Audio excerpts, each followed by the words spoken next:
Hello प्यारे बच्चों, कैसे आप सभी। आशा करता हूँ कि आप लोग बहुत अच्छे होंगे। Sunil sir GS YouTube channel में आप सभी का स्वागत करता हूँ। करंट अफेयर्स के सीरीज़ में हम लोग आज 6 जनवरी के करंट अफेयर्स को पढ़ने वाले हैं, तो आइए शुरुआत करते हैं। प्रोजेक्ट विस्तारा, भारतीय कृषि का एक डिजिटल क्रांति। भारतीय प्रौद्योगिकी संस्थान मद्रास, इसको आईआईटी मद्रास के नाम से भी जाना जाता है, इन्होंने क्या किया है, कृषि और किसान कल्याण के लिए और कृषि और किसान कल्याण मंत्रालय के साथ मिल करके एक प्रोजेक्ट विस्तारा जिसका नाम है, प्रोजेक्ट विस्तार जिसको हम लोग बोल सकते हैं, इसका क्या किया है, शुरुआत किया है। इसका प्रोजेक्ट विस्तार का पूरा क्या नाम है, तो virtual integrated system to access agriculture resources की शुरुआत की गई है। इसका उद्देश्य क्या है, इसका उद्देश्य भारत की कृषि विस्तार प्रणाली को डिजिटल रूप में सशक्त बनाना है। तो अभी क्या देखते हैं हम लोग कि किसान लोगों के लिए बहुत दिक्कत का सामना करना पड़ जाता है। उतने मेहनत से लोग फसल उगाते हैं, फिर उस फसलों में कीड़े पड़ जाते हैं या बहुत सारी ऐसी बीमारियां आ जाती हैं जिनके साथ उनको जो उतना मेहनत उनको फल नहीं मिल पाता है। तो उसी को देखते हुए आईआईटी मद्रास ने किसान कल्याण मंत्रालय के साथ मिल करके एक प्रोजेक्ट विस्तार की शुरुआत की है। इसके द्वारा क्या हो जाएगा, तो इसका उद्देश्य से किसी प्रणाली को डिजिटल रूप में सशक्त किया जा सकेगा। मतलब इसको डिजिटली इनको किसानों को बताया जा सकेगा कि भैया आप किस समय कौन सी फसल उगाएंगे तो आपको अच्छा अ, फसल रहेगा और साथ ही साथ बीमारी भी कम होगी। तो इसको प्रभावी बनाना इसका उद्देश्य है। किसानों को उन्नत तकनीकों और सेवाओं का बेहतर सलाह भी दिया जा सकेगा, जैसे कि आपको कौन सा बीज बोना है, किस समय बोना है, ठीक है, मिट्टी का परीक्षण कैसे होना, बीज का परीक्षण, सारी चीज़ें जितनी भी इनको डिजिटल चीज़ें इनको प्रोवाइड की जाएगी इस विस्तार परियोजना के तहत। आगे बढ़ते हैं। आरिफ मोहम्मद खान बिहार के 42वें राज्यपाल नियुक्त किए गए हैं। तो ये नंबर को हमको बहुत ध्यान से याद रखना पड़ता है कि कभी कभी पूछा जा सकता है कि भाई ये आरिफ मोहम्मद जो खान है वो कौन से नंबर के राज्यपाल हैं। तो ये 42 या 42वें नंबर के राज्यपाल इनको हम लोग बोलेंगे। आरिफ मोहम्मद ने 42वें नंबर के राज्यपाल के रूप में शपथ ली है, जिन्होंने राजेंद्र विश्वनाथ आर्लेकर, ठीक है, इनका स्थान लिया है। तो इनको कहाँ भेजा गया है, तो आर्लेकर जी को केरल का राज्यपाल बनाया गया है। आर्लेकर जी को कहाँ का राज्यपाल बनाया गया है, तो केरल केरल का राज्यपाल बनाया गया है।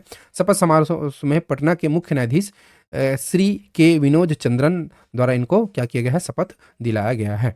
श्री खान पहले भी राज्यपाल के रूप में कार्य कर चुके हैं। उनके कार्यकाल के दौरान विश्वविद्यालयों की कुलपति नियुक्तियों को लेकर राज्य सरकार के साथ विवाद भी कई बार सामने आए थे।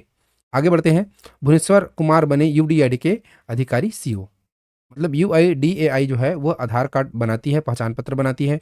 इन्हें के भुवनेश्वर कुमार को इनका क्या बनाया गया है, सीईओ इनका बनाया गया है। उन्होंने अमित अग्रवाल का स्थान लिया है। यूआईडीएआई की स्थापना 2009 में एक योजना आयोग के एक संबंध कार्य के रूप में की गई थी। आधार अधिनियम 2016 द्वारा इसे वैधानिक दर्जा भी प्राप्त हुआ है। साथ ही साथ यह प्राधिकरण इलेक्ट्रॉनिक और सूचना प्रौद्योगिकी मंत्रालय के अधीन आता है।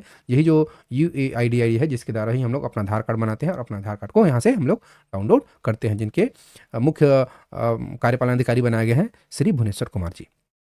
डीआरडीओ का 67वां स्थापना दिवस मनाया गया है। तो रक्षा अनुसंधान संगठन डीआरडीओ भारत की सबसे पावरफुल संस्था में से एक संस्था है, जो भारत के लिए सैन्य जितने भी कार्यक्रम हैं उनका ये क्या करती है, बहुत बड़े बड़े जहाज परीक्षण और बहुत सारी चीज़ें बनाती हैं जो भारत की वायु जल थल तीनों सेना के लिए ये वर्क करती है। तो इनका जो है स्थापना दिवस कब मनाया गया था, तो 2 जनवरी को 2025 को इन्होंने अपना 67वां स्थापना दिवस मनाया है। इसकी स्थापना कब की गई थी, तो 1958 में डीआरडीओ का स्थापना किया गया था। अभी डीआरडीओ के पास 10 प्रयोगशालाएं हैं। मतलब स्टार्टिंग में 10 प्रयोगशालाएं उन्होंने शुरू किया था, जो अब तक की 52 हो चुके हैं। 5 डीआरडीओ के युवा वैज्ञानिक प्रयोगशालाओं के साथ नेटवर्क बन चुका है। ये प्रयोगशालाएं मिसाइल बनाती हैं, विमान बनाती हैं, युद्ध वाहन बनाती हैं, नौसेना प्रणाली बनाती है, इलेक्ट्रॉनिक्स और जीवन विज्ञान के क्षेत्र में भी उन्नत प्रौद्योगिकी के विकास के लिए समर्पित है। तो डीआरडीओ बहुत बड़ी संस्थान है जो भारत के लिए बहुत अच्छा वर्क करती है। साथ साथ इनमें युद्धक वाहन और लड़ाकू विमान भी डीआरडीओ के द्वारा ही बनाया जाता है। आगे बढ़ते हैं। अमित शाह जी ने जम्मू कश्मीर और लद्दाख के लिए थ्रू द एजेस पुस्तक का विमोचन किया गया है। तो केंद्रीय मंत्री श्री अमित शाह जी ने और जो केंद्रीय सहकारिता मंत्री हैं, इनके द्वारा दिल्ली में एक पुस्तक जिसका नाम है जम्मू कश्मीर और लद्दाख थ्रू द एजेस, इनका क्या क्या वर्चुअल विमोचन किया गया है। ठीक है, इस कार्यक्रम में केंद्रीय मंत्री धर्मेंद्र प्रधान जी और भारतीय ऐतिहासिक अनुसंधान ICHR के अध्यक्ष प्रोफेसर रघुवेंद्र तंवर सहित कई प्रमुख व्यक्ति भी उपस्थित रहे थे। यह पुस्तक राष्ट्रीय पुस्तक न्यास NBT द्वारा प्रकाशित की गई है, जिसका विमोचन किन्होंने किया है, तो अमित शाह जी ने इनका विमोचन कहाँ किया है, तो दिल्ली में किया है। नोरो वायरस क्या है, हाल ही में संयुक्त राज्य अमेरिका ने नोरो वायरस के कारण पेट में संक्रमण के कारण 90 से अधिक मामले सामने आए हैं। मतलब भारत में भी इनके कुछ मामले सामने आए हैं, केरल में पाए गए हैं। नोरो वायरस जिसे कि बीटर विमोटिंग बग भी कहा जाता है, यह एक अत्यधिक संक्रामक वायरस है जो कि दूषित भोजन फैलता कैसे है? तो दूषित भोजन से और दूषित पानी सतहों के माध्यम से ये फैल सकता है। रोटावायरस के समान ही यह डायरिया उत्पन्न करता है और किसी भी आयु वर्ग को प्रभावित कर सकता है। मतलब ये है रोटावायरस की तरह ही है नोरोवायरस भी, जो कि दूषित भोजन, दूषित पानी से फैलता है। या हम सीधी सी बात है कि साफ सफाई नहीं रखेंगे तो इस तरह के वायरस का सामना हमको करना पड़ सकता है। जो कि इसका लक्षण क्या है? तो इसका लक्षण यह है कि यह बार बार आपको दस्त लगा देगा या उल्टी होगा, इस तरह के इसके लक्षण है। भारत में इंडोनेशिया के बीच गैर बासमती सफेद चावल व्यापार का समझौता ज्ञापन हुआ है। तो भारत और इंडोनेशिया के बीच समझौता का ज्ञापन किया गया है बासमती चावल के लिए। तो केंद्रीय मंत्रिमंडल ने केंद्रीय सहकारिता मंत्रालय और इंडोनेशिया के बीच क्या क्या, इंडोनेशिया जो एक देश है, इनके बीच क्या क्या व्यापार मंत्रालय के बीच एक समझौता एमयू जिसको बोलते हैं उसको क्या किया गया है? साइन किया है। यह निर्णय प्रधानमंत्री नरेंद्र मोदी की अध्यक्षता में दिल्ली में हुई एक बैठक में किया गया है। इस समझौते के तहत भारत में प्रति वर्ष इंडोनेशिया को 1 मिलियन मीट्रिक टन गैर बासमती चावल की आपूर्ति करेगा, जिससे कि राष्ट्रीय सहकारी निर्यात लिमिटेड द्वारा चावल की खरीद सहकारी समिति से किया जाएगा।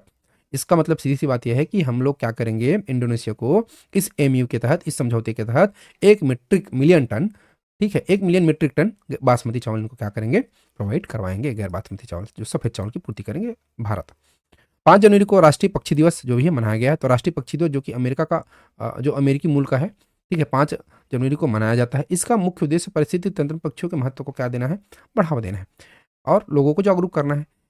अभी आप लोग देखेंगे कि पक्षियों का भी जो संख्या धीरे धीरे कम होते जा रहा है। इन्हीं को जागरूक बनाने के लिए ये राष्ट्रीय पक्षी दिवस की जो है वो मनाया जा रहा है। इसका उद्देश्य क्या था? आवास विनाश, खाद्य विकल्पों की कमी, जलवायु परिवर्तन जैसी समस्याओं को प्रभावित जो पक्षियां हैं जिनकी प्रजाति धीरे धीरे खत्म होती जा रही है, उनके प्रति लोगों को जागरूकता फैलाना है इस पक्षी उद्देश्य का मकसद है या उसका मूल उद्देश्य है, ये समझ सकते हैं।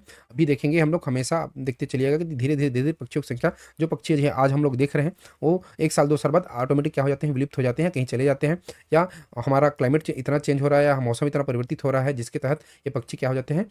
विलुप्त हो जा रहे हैं और ऐसी स्थिति पे आ गए हैं कि ये पूरी तरह से समाप्त हो जाएंगे। इन्हीं चीज़ों को ध्यान में रखते हुए राष्ट्रीय पक्षी दिवस की ये मनाया गया है, ताकि लोग जागरूक हों और इन पक्षियों का शिकार भी ना करें और पक्षियों को संरक्षित करने की ओर आगे कदम बढ़ाएं। एमसीक्यू क्वेश्चन देखते हैं। किसी भी कौन सी भारतीय जो आईआईटी ने क्या किया है? किसी में एक डिजिटल पढ़ाई लाने के लिए विस्तारम नाम का प्रोजेक्ट को तैयार किया। तो कौन सा आईआईटी है? तो ये आईआईटी मद्रास है। आगे बढ़ते हैं। हाल ही में बिहार के नए राज्यपाल किनको बनाया गया है? तो राजेंद्र विश्वनाथ आर्लेकर जी को नया राज्यपाल बनाया गया है। कौन से नंबर के राज्यपाल हैं? तो 42वें नंबर के राज्यपाल हैं। हाल ही में यूआईडीए के मुख्य कार्यकारी सीईओ किनको बनाया गया? तो भुवनेश्वर कुमार जी को सीईओ बनाया गया है। तो आगे बढ़ते हैं। रक्षा अनुसंधान डीआरडीओ की स्थापना कब की गई थी? तो 1958 में रक्षा अनुसंधान डीआरडीओ की स्थापना की गई थी। अभी हाल ही में किसके द्वारा जम्मू कश्मीर और लद्दाख के थ्रू द एसेज नामक पुस्तक का विमोचन किया गया है? तो अमित शाह जी जो कि केंद्रीय मंत्री हैं, इनके द्वारा क्या किया गया है? इस पुस्तक का विमोचन किया गया है। नोरा वायरस का संक्रमण के मामले में किस देश में सर्वप्रथम पाया गया था? तो अमेरिका में सर्वप्रथम नोरा वायरस पाया गया था। हाल ही में भारत में किस देश के मध्य गैर बासमती चावल के लिए समझौता साइन किया गया है? तो इसके द्वारा भारत साइन किया। तो भारत और इंडोनेशिया ने आपस में समझौता साइन किया है। राष्ट्रीय पक्षी दिवस कब मनाया गया? तो राष्ट्रीय पक्षी दिवस 5 जनवरी को मनाया गया। क्यों मनाया गया था? तो पक्षियों के संरक्षण के लिए कदम बढ़ाने के लिए राष्ट्रीय पक्षी दिवस और लोगों में अवेयरनेस फैलाने के लिए इस दिवस को मनाया गया है। वन लाइनर में वन लाइनर क्या है?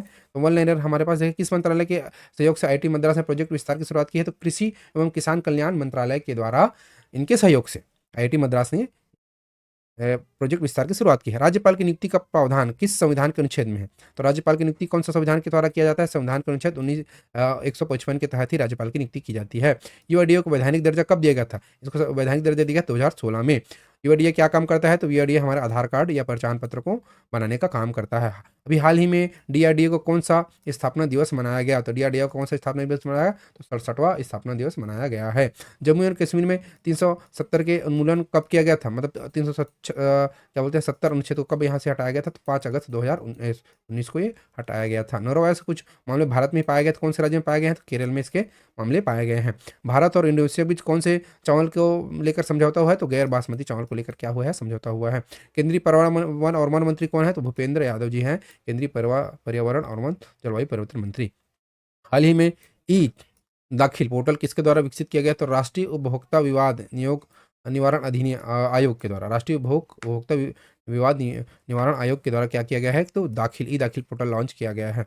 वन नेशन वन सब्सक्रिप्शन योजना की शुरुआत कब की गई थी? तो वन नेशन वन योजना की शुरुआत की गई है 1 जनवरी 2015 में। तो आज के लिए बस इतना ही। मिलते हैं हम लोग नेक्स्ट लेक्चर में। आज के लिए बहुत बहुत धन्यवाद।